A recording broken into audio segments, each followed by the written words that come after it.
Thank you and good afternoon, everybody.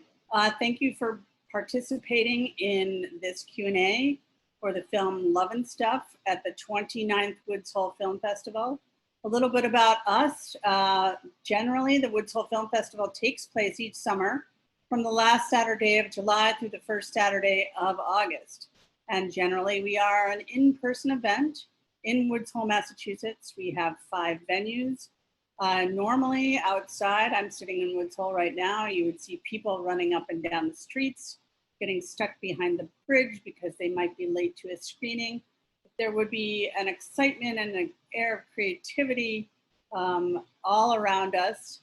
Obviously, in the middle of March of this year, everything changed for everybody.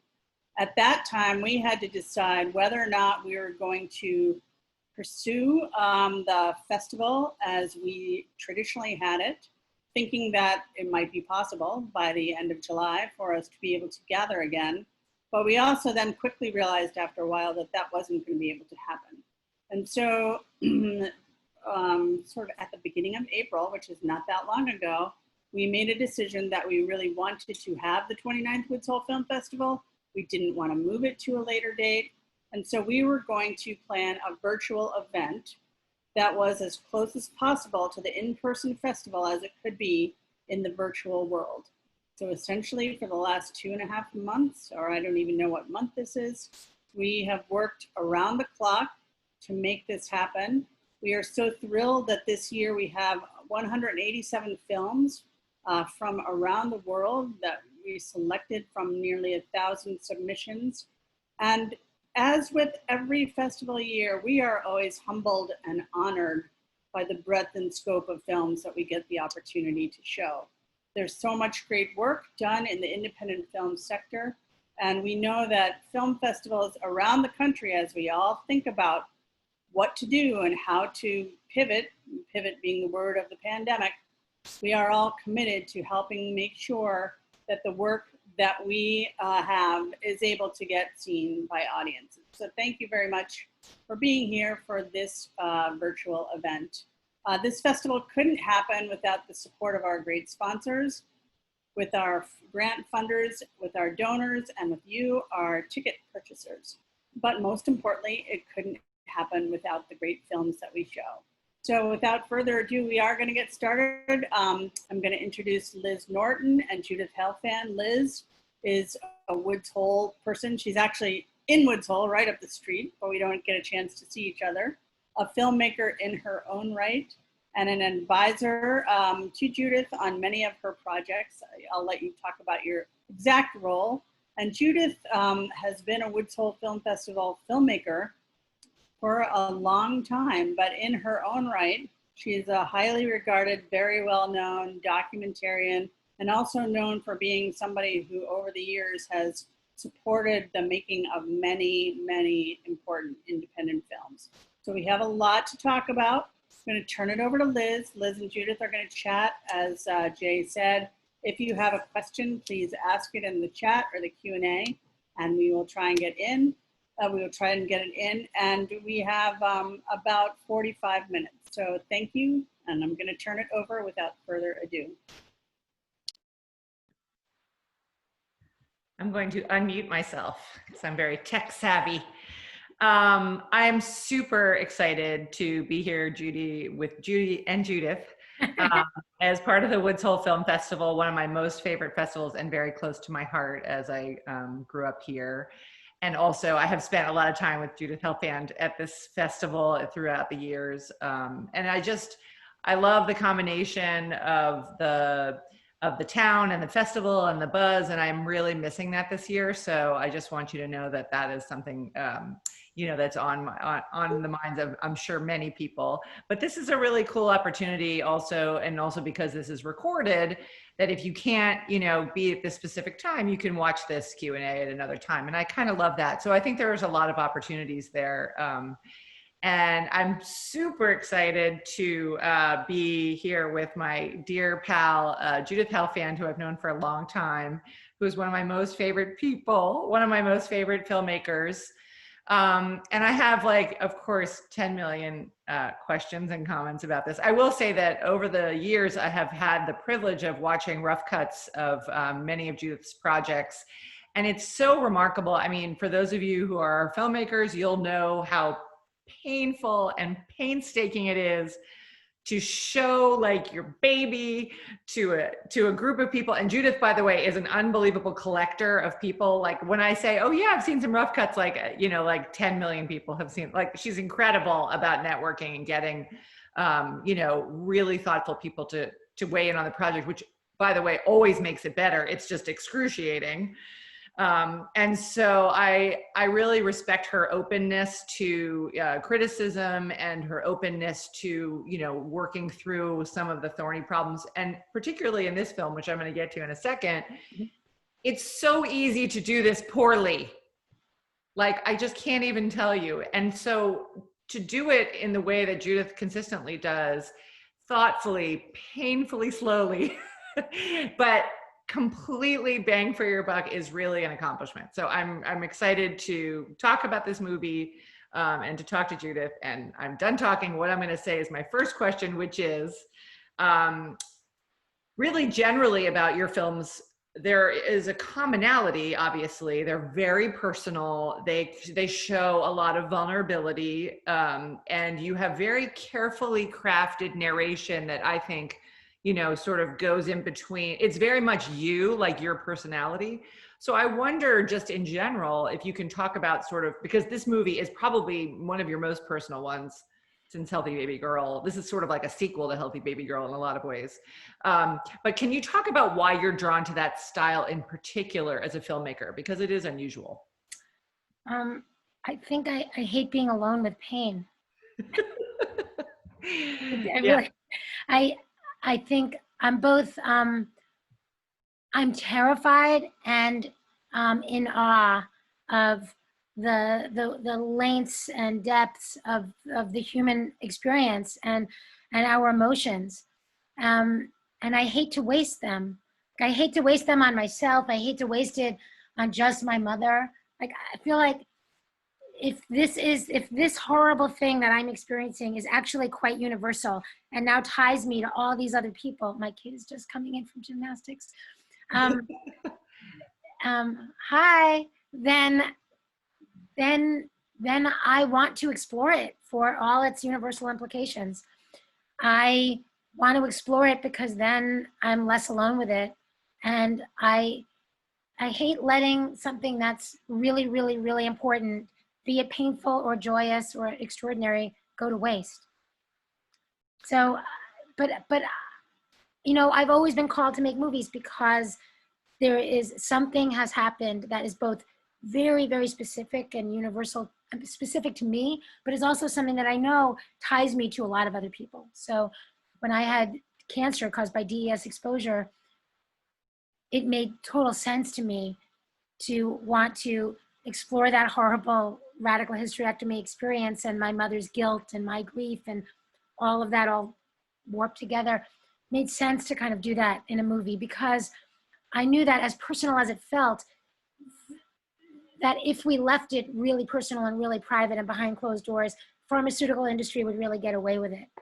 So I knew, like, it was supposed to feel personal, and it did, but I actually knew that it was part of the public record. And I knew that most of the time when people talk about a DES story or being harmed by a chemical or a pharmaceutical or a product, that usually happens in the court of law. Nobody really sees the mess that a life becomes. They don't see the complexity. They don't see the hurt to the relationship. They don't see anything. So I wanted people to really see that. And I wanted my mother to really not feel guilty. And the only way that I could remind her that this was not our private horribleness was to keep a camera around. First, to commit to working with another crew. And then when that didn't work out, to doing it myself. So, you know, I didn't choose to make personal films. It kind of chose me. And then I found out a couple of really important things. I found out that we were funny. We had good comic timing. That it was that it was great to collaborate with other artists.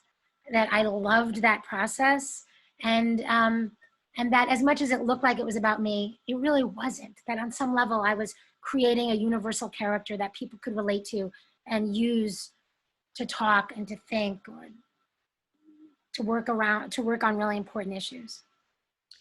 Well, it's so interesting. That's such a perfect segue actually to another question I had, which is about, I don't think people really appreciate, there's so much archival footage in Love and Stuff. And Archival is kind of generous. It's like, it's home movies. Well, I call it archival because Okay. it happened, a long time ago. That's like sort of a term for it, but that's actually really true. Okay, there's a lot of home movies, and your parents were super sporty by letting you. I mean, they're not all exactly home movies. Like, I was often making them for films, right? I just happened to be shooting them at home. So, it's material that didn't make it into a movie. It's material. Right. Unlike other people's home movies, they're all sort of very, they're very artfully done and they're very pointed. So is that Theo? And I will say that, hi Theo, perfect. We're talking about the new movie, your mom's new movie. Love and Stuff, the movie that we made. About Love and Stuff. Nice, mask up. I like that. It's very unusual to have that. So let's say, for example, you wanted to do a story about the passing of your mother and dealing with her stuff without all of the other footage. This would have been like 1/10 of the movie. I did do that. I made a short. Well, you made a short for the New York Times Op Docs. Yeah. Right, but I'm talking about as a whole movie, it is so much more universal and so much more poignant to have your mother like co-starring. She's a co-star. She is. And so and also you didn't know about Theo when you first started making the movie, right? No. So I am asking you, how did you know? And were you thinking about the sort of home movies when you tried to tackle this subject of going through her things? No, originally when I was going through this stuff, there were no home movies involved. I wasn't thinking about it. It was only because Theo arrived and I had to become a mother that I then started to think of, I want my mommy, I want my dad, I need them around, I want them to help, I want them to move in for a little while, then I want them to leave. Then I want them to be around on weekends. Then I want them to be in charge of homeschooling so I could work. No, yeah, I mean, I needed them. And the closest thing that I could think of and fathom as like being able to have them was to get back all that material, which was sitting in Long Island City and accruing debt. I mean, I owed like $9,000 to them. I don't know, a lot of money, $7,000, whatever. Like, every month it just cost something that I didn't have, and then they were nice and they forgot about it, and then we all remembered, and then it's like, hi, remember me? What if I paid you just some of it? Could you give me the rest of it? And they were like, no. Anyway, we reconceived of it as A, gems, and B, the equivalent of footage that I would shoot. So we put it into a budget. And I was determined to liberate that material. And we have all this material that used to be in the movie that got cut out of the movie. In fact, there was a whole opening that was constructed around my being in front of this big facility in the middle of the winter and the doors coming up and these pallets coming up. I remember that. Right. And then me going, okay, hi. And then them like giving me the first box, and then the box breaks. And then I'm like, oh my God, my uncle's unveiling. I didn't even remember this. And then we bring all the stuff to this empty ground floor apartment that we rent for a little while. And we archive everything. We go through everything. And then we have to get it transferred. And it's a big part of the story that's not in the story. Now, I might make a short about it. I mean, I was thinking about doing that because it's such beautiful material. And Dan Gold did an extraordinary job shooting it. But when it was the opening, it was kind of like, is this Love and Stuff? Or is this Archives and Stuff? Like, what is this about? Like Love and Archives? Like self-storage and stuff. Yeah, is this Love and Storage? So we wound up taking it out because it was really about, we realized that people didn't realize my mother was dead and they needed to know she was dead. Wow, that's really interesting. I was wondering if you would, well, first of all, I want to say that I feel like there's a separate story arc, like an entire short of between you and the kitty chair. Like, Kitty chair. that's like the whole story arc is like a movie within a movie of like, can you get down in the chair and can you get up? Like, I just feel like that has like a beginning, middle, and end, like right there. Yeah. And I was wondering for you, like, how did it feel, you know, because this is very much a sort of like over time film, sort of how did it feel when you're in the edit to watch that progression for you? I mean, to watch me go from like thinner to bigger to. I'm just saying, we're really rooting for you to be there for Theo in the way that you want, which is really the goal of this, right?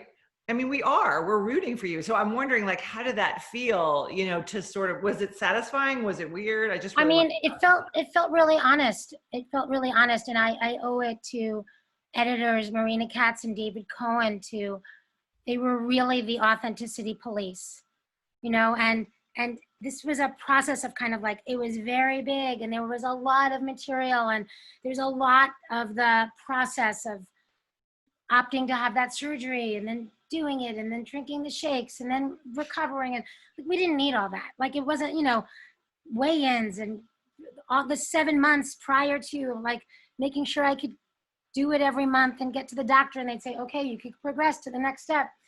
Like, we didn't need all that. You know, it wasn't. You filmed all of that. Me and my crew. Yeah. But it just, in the end, it was really about, can I get down? Can I get up? Can I be there for her? Can I find the strength to mother her the way that I need to and the way that my mother was kind of rooting for me to do, you know? And that's when that material really became these really precious kind of portals to go in and out between the past and the present and the future. And it was a hard structure to figure out, but thanks to David and Marina, you know, and a lot of consultations and a lot, you know, thanks to, you know, me coming to Woods Hole with that really messy rough cut, you know, and that getting that kind of feedback, that's what helped us ultimately understand what is the most authentic thing that can happen with this film. What is supposed to happen to Judith? What is supposed to happen to my mother? What's supposed to happen to Theo? How do I help everybody learn how to live without your mother? I mean, because this is a story about that. What?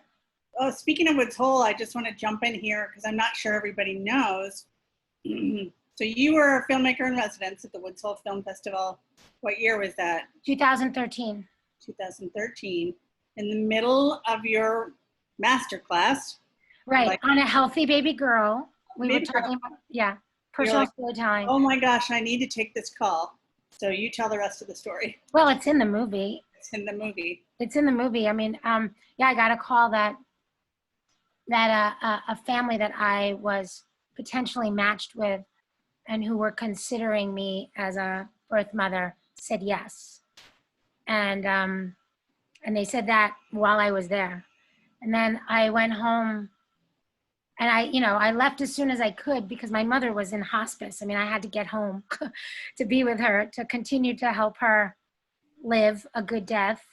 We had about 6 weeks left from the time that I was at the festival.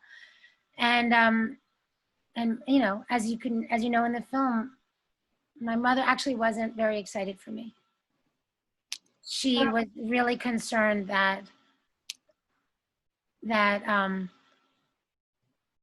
timing was off and that she would die and I would get this baby and she would not meet this baby, but I would be in so much grief that I would not really be able to be present for this baby the way that I would need to. And anyway, it was also, so she really encouraged me she reminded me of what it was like for her to have her mother die 3 hours after she gave birth to my brother.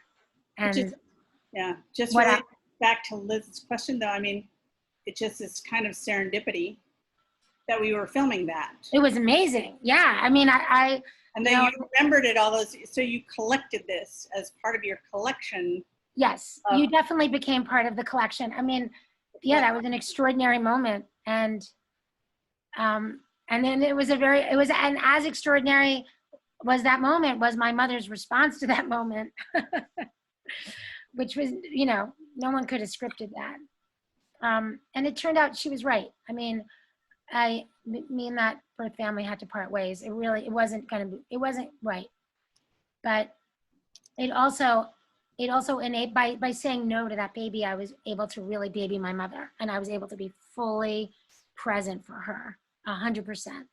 And that's what she needed, and that's what I needed too. So, I actually made peace with the fact that I might never get another phone call like that. And so it was pretty incredible that I did on the way to the first Seder without my mother, which I think that was my mother's way of saying, like, okay, you grieved enough. You did good. Now you can mother a little bit. It's okay.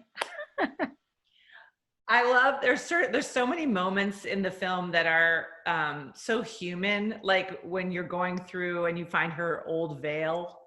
It's like kind of, like her faded veil, and you put it up, you're like, I might need it. I'm not sure that I will, but I might. But it's like, it's just those are really beautiful moments that I think really lend to this, in like our reluctance to let these people go, because all of these objects are obviously connected to them.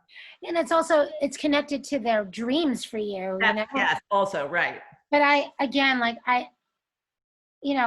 David Cohen found this. He said, you might hate this. I found this thing today. You might hate it, but you really need to look at it. And I wish, every time I see that, I think, I don't know if I say it, like, well, maybe I could use it. Nah, I don't really want to say no. I am not cutting myself off to any possibilities. I do think I do that in the footage, but in reality, I wish I said, never know. But probably not tomorrow. But maybe, who knows, That's basically what you do say. Maybe a little. Oh, no, I think I'm more like, nah, I'm never going to use this. It's also really an ugly veil. It's really hideous. But I'm just going to tell you that I loved that moment because I feel like it's really emblematic of this connection to our past, your mom's dreams, for you, but also you're so relatable, in that moment. And I think that is sort of like the portal through which we can be into this movie. Like even if we didn't know the people. And I think that's exactly what we wanted to do. We wanted to create, and when you do, even though it's you are creating a character. It's a totally plastic thing. You mold this thing. We wanted me to be really relatable, because these are all very, very universal issues that everyone's going to go through. And we wanted it to be a very useful love story, or a useful intergenerational love story that, which I think in some weird way, I think is very appropriate for this moment in time when we're all separated, when we need our parents, we want our parents, we want to be with them. Some of us can, most of us can.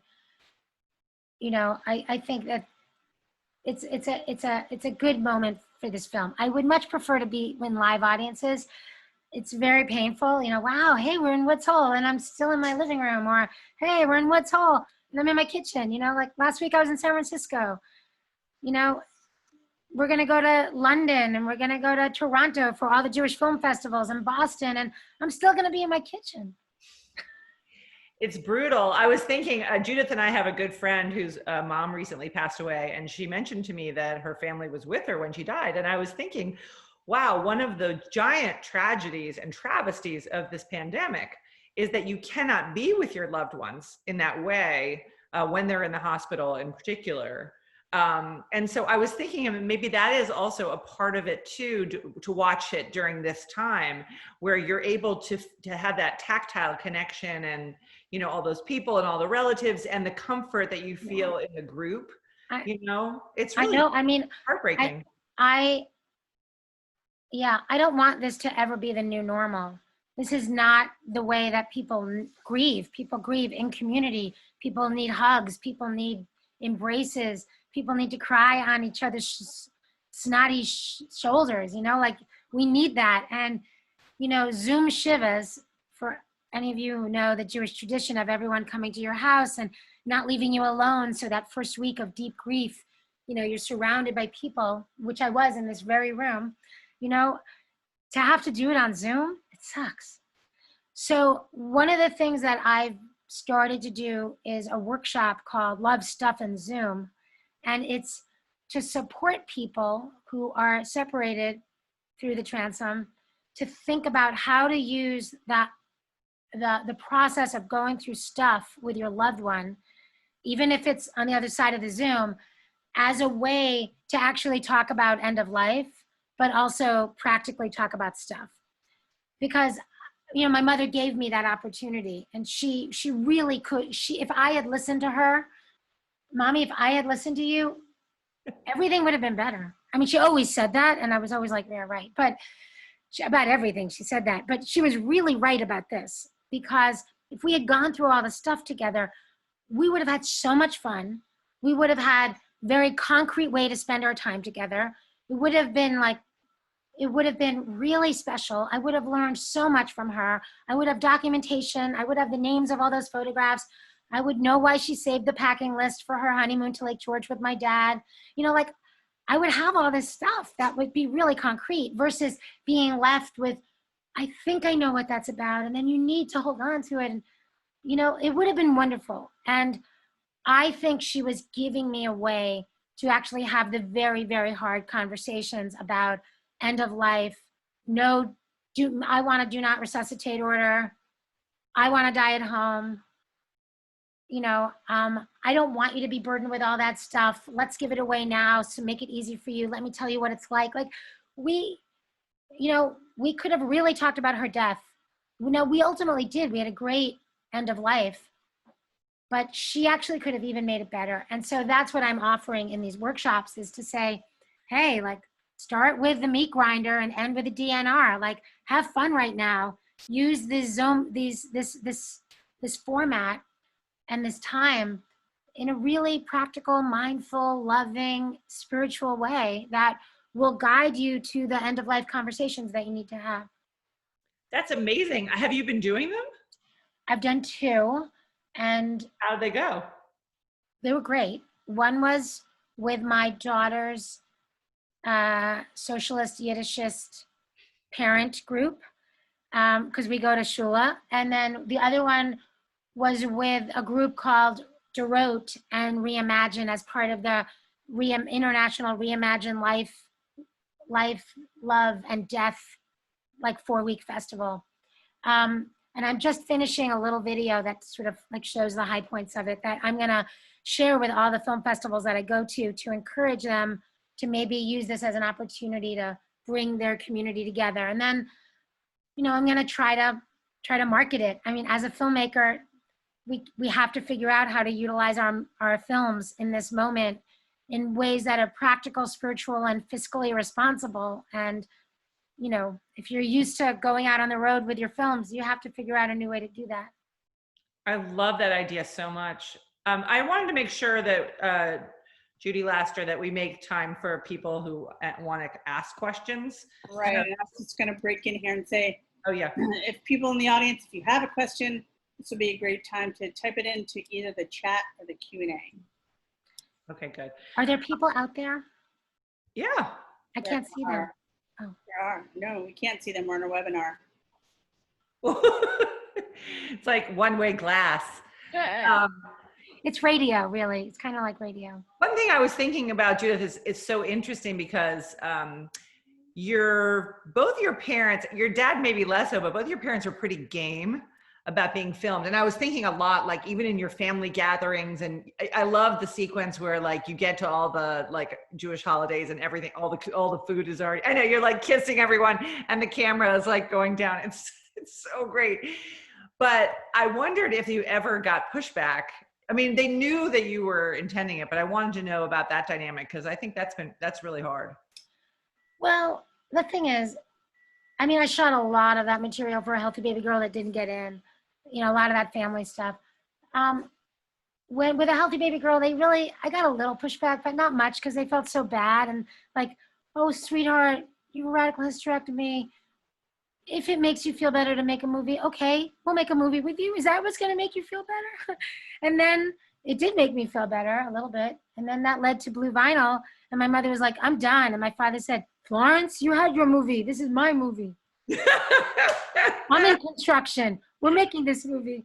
We're making the final one. Yeah. And then we did make that movie. And my mother was like, at a certain point when we like took the vinyl off the house and had to put the new wood on, and it was like an 8-week project. Like it might have taken 3.5 minutes in the movie. It was 8 weeks of my mother's life.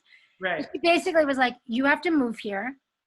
You have to run roughshod with those guys. You have to make sure they don't bring dirt into my house. Like, you have to manage this construction site. I don't want anything to do with it. I'm not going to talk to you because I'm so mad at you. That's actually really funny. Well, I'm just thinking, like, would you be upset if Theo started documenting you? Well, she has here and there. She's not so into me picking the camera up right now. She's kind of tired of it. Yeah.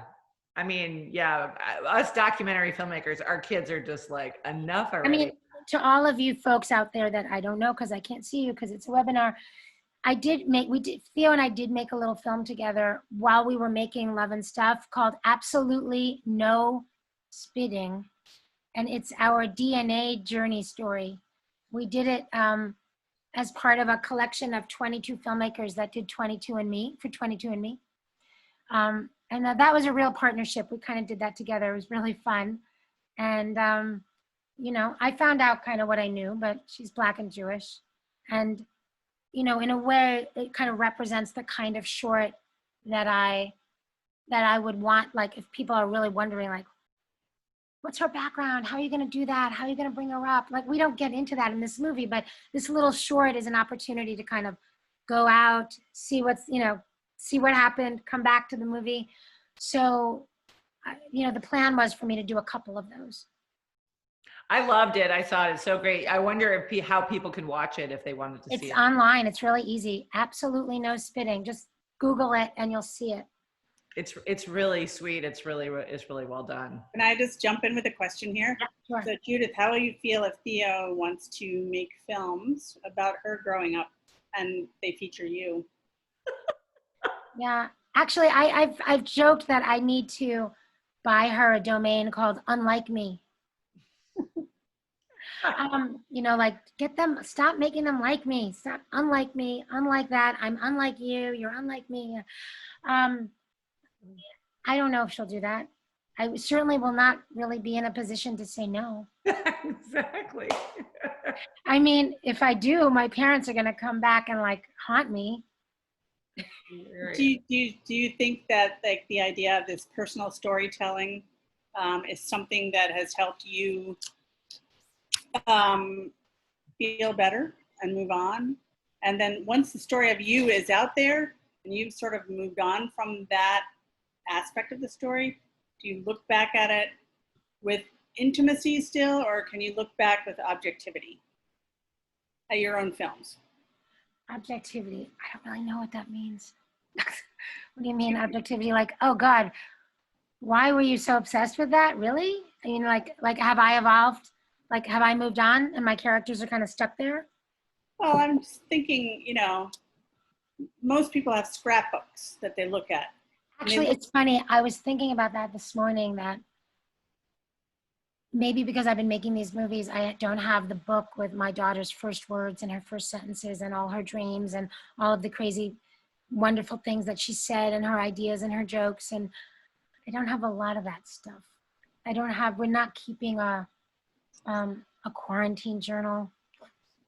I know it's enough to make you crazy. So I actually love these movies because they do help me concretize a part of my life and our life together. Do I move on? I'm still move on like you're not you anymore, but like you look back with a little bit like, oh gosh, so interesting, because not everybody remembers everything that happened in their life anyhow, right? But you're lucky you can really look back. Yeah, I guess so. I mean, I think I spent over 25 years kind of exploring the long-term impact of chemical exposure on a life and on a family's life and what that means. And so everything's kind of just coming from that. It's nice to explore grief. It's different than toxic chemical exposure because everybody can relate to this. I hope.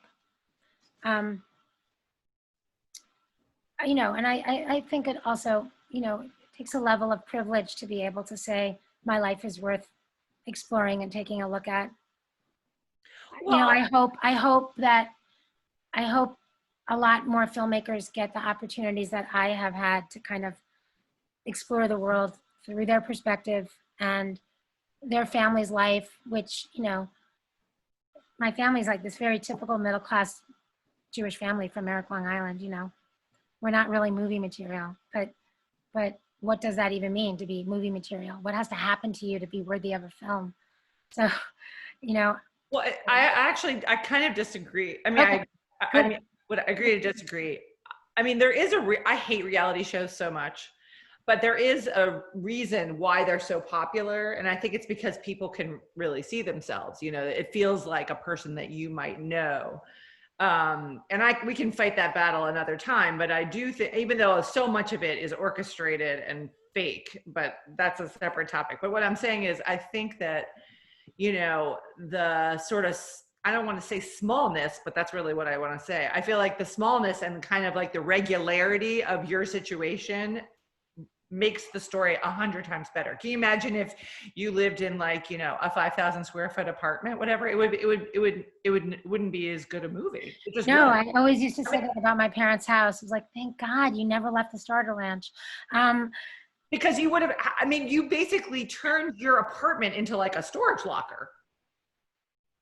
You had no room. It's like when they put the piano in there, I was like, where's the piano gonna go? You know, it was just like, it was so intense to feel that kind of claustrophobia, and the evolution of that is a really critical part of the movie. It's kind of what grief and depression feel like, you know, and I still have little bits of that. It is not easy to keep this house as I'd like it to be. I'm still kind of stuck with a bunch of stuff that I haven't worked through.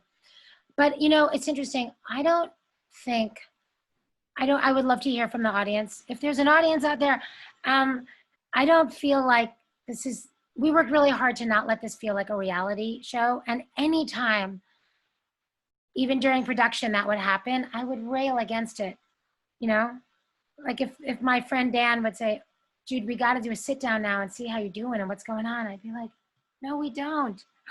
I can't do that. Are you kidding? And I would try, and it was impossible. But, you know, in the end, it was a real struggle to find an ending for this film.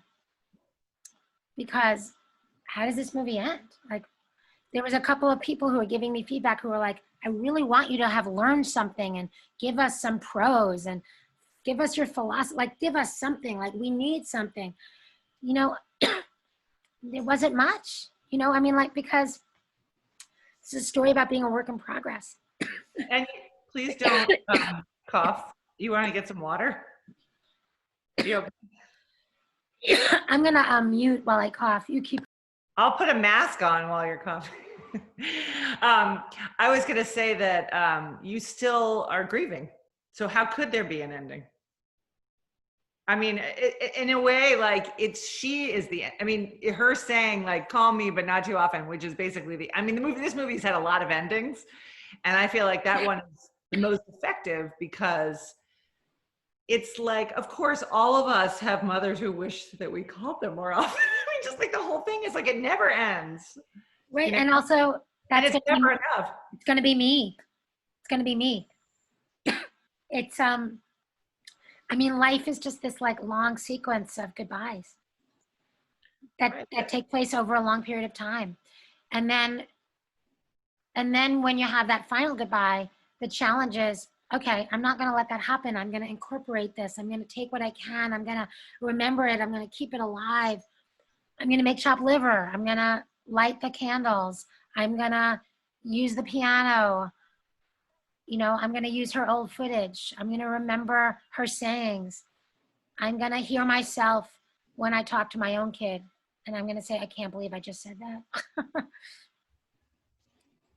So I think that's, you know, I think the other thing is, I mean, we don't really know how long any of us have, and if we've learned anything from this whole Corona thing is that we don't know, and you know, we really do have to try to make the most of every day and love the people that we love, and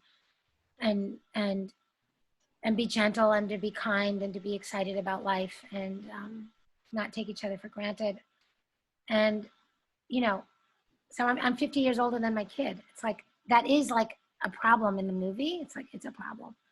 And I think part of the lesson is like I could be 50 years older than you. I could be 25 years older than you. I could be, you know, like all I know is I'm here for today, and I got to make the best of it. And which is actually quite hard. And she would probably tell you that I'm terrible at it. Cause you know, I get frustrated. I yell. I'm very human. So we have a couple of more minutes. Just audience, if you want to ask, now's the time. Oh, not one question. I'm Shy. I think people are shy. I'm of course not shy, so I. And that's why we invited you to do this.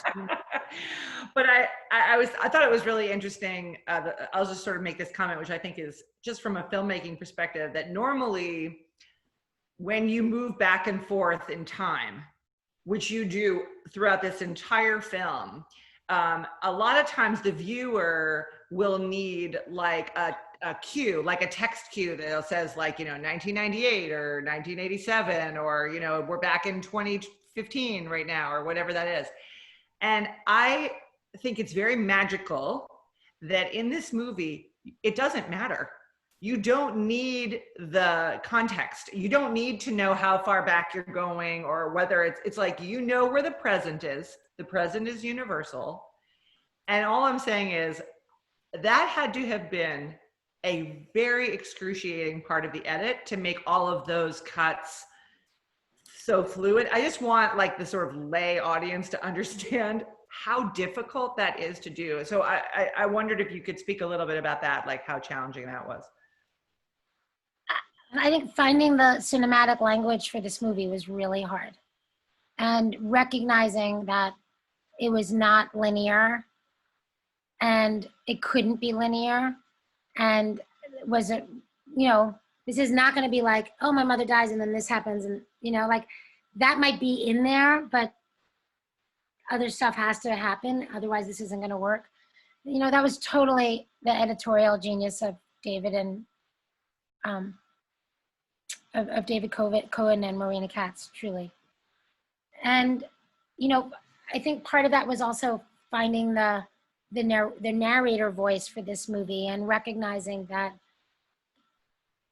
you know, it's always better to kind of surprise people with something that they don't know than to be a crossing guard and get them from one side to the other. So, you know, finding like that authentic voice, finding ways to be able to both like explain, connect, be that crossing guard, and yet not in the babka. Right, and then yet do something else. Yeah, that's probably my favorite line. She's not in the babka. Step away from the babka. No, that is my favorite line. That's why I want to make sure to include it. When we get back to doing in-person screenings, you'll come here for the 30th, which is next year. You'll bring the babka for the audience. Yeah, okay. Or how about we do it together? It's pricey, you know? It's like $10 a babka. I'll buy the babka. Okay, it's done. It's done. It's done. I can't. So unfortunately, our time together on Zoom today is up. And but I would like to say thank you to both of you. I know this conversation could go on for much longer. And Judith, just so thrilled that you make such great films, that you're willing to be so generous with yourself, with your stories. I think they make people feel better, which is a great thing. I hope so. I hope so. Well, and maybe we could do a Love Stuff and Zoom workshop next year too. Absolutely. Well, we won't need it. Well, first, we just need somebody to cure coronavirus. So let's do that. To what? Cure corona. Oh, Here for the yeah. back. But if if you decide that your audience wants to do a Love Stuff and Zoom workshop, I would be happy to do that. Great. And Liz, we will hope to see another film from you sometime very soon. Oh, yep, in the works. Excellent. And thank you, audience. So we have actually decided, I think I mentioned, to extend access to the films through Monday evening, August 3rd. Nice. Please remember to vote in the platform. And 187 films in this festival. I think they're all winners. Come on, really? Nothing else for the next few days. Stay home, watch films. And we have a final comment. Bravo, fabulous film. Thanks for making it. And on that note, Thank you, Robin. Okay, thanks. Thank Bye. you. Thank you, Judy. Thank you. Thank you, Liz. Bye. Bye-bye.